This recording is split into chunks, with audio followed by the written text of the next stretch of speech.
Now what is the need of community? Community की समुदाय की ज़रूरत क्यों है? The need of community arises from the fact that human being can't and do not live in isolation. अकेला नहीं रह सकता। जैसे मैंने पहले ही आपको बताया, he is a social animal. वो सामाजिक प्राणी है। वो उसका ये स्वभाव है कि वो अकेला नहीं रह सकता है।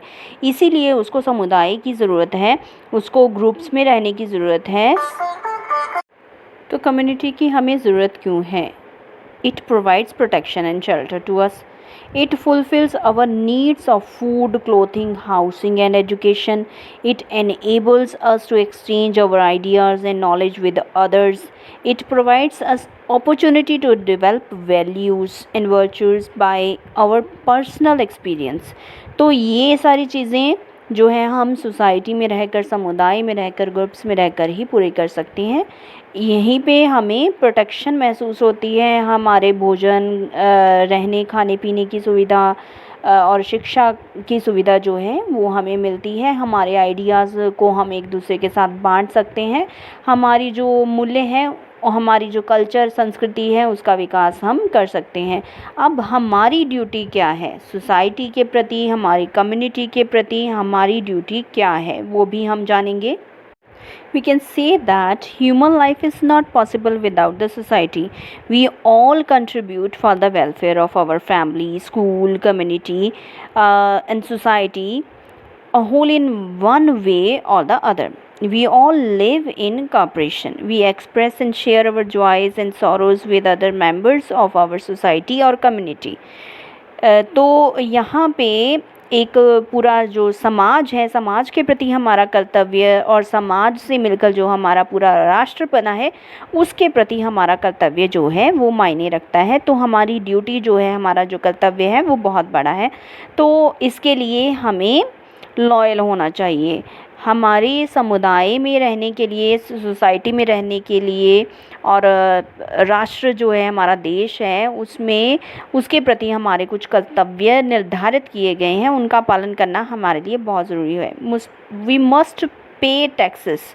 हमें टैक्स पे करने चाहिए जो कि कंट्री की डेवलपमेंट के लिए बहुत ज़्यादा ज़रूरी है। हमारे लिए ये बहुत ज़्यादा ज़रूरी है कि हम हर बात पे जो कि उचित है, हमारे कॉन्स्टिट्यूशन के अकॉर्डिंग है, हमारे समाज के लिए ज़रूरी है, समाज में से जो बुराइयां हैं उनको दूर करने के लिए ज़रूरी है, उन सभी बातों के लिए हमें प्रयत्न करना चाहिए। हमें कॉपरेशन जो है हमारी वो देनी चाहिए। To become a good human being, we must be a good citizen of our country.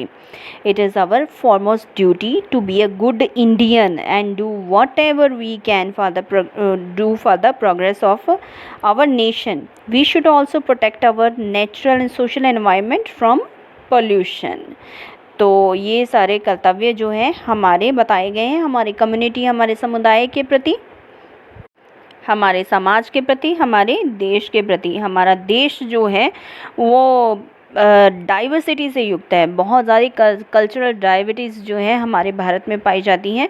तो इन डाइवर्सिटीज़ के होते हुए भी हमारा भारत एक है। यूनिटी इन डाइवर्सिटी यहाँ पे बोला जाता है। तो हमारे भारत का एक राष्ट्र होना समाज में रहने वाले लोगों से ही संभव हो पाता है। अगर देश में रहने वाले जो लोग हैं देश के हित का नहीं सोचेंगे, केवल अपने हित का ही सोचते रहेंगे, तो देश वो तरक्की नहीं कर पाएगा। राष्ट्र हित जो है वो उसको प्राथमिकता देनी चाहिए। राष्ट्र हित हमारे लिए पहले होना चाहिए। सोशल साइंस का अध्ययन हमें इस चीज़ के बारे में बताता है कि हमारा जो एक स्वस्थ समाज है वो मिलकर एक स्वस्थ राष्ट्र का निर्माण करता है। एक स्वस्थ समुदाय मिलकर एक स्वस्थ राष्ट्र का निर्माण करता है। तो ये बहुत ज़रूरी है। कम्युनिटीज़ जो हैं वो कम्युनिटीज़ अपने हितों का ही ध्यान ना रखें, अपने साथ साथ अपने देश और राष्ट्र के हित का भी ध्यान रखें। तो एक स्वस्थ समाज उसी को कहा जा सकता है।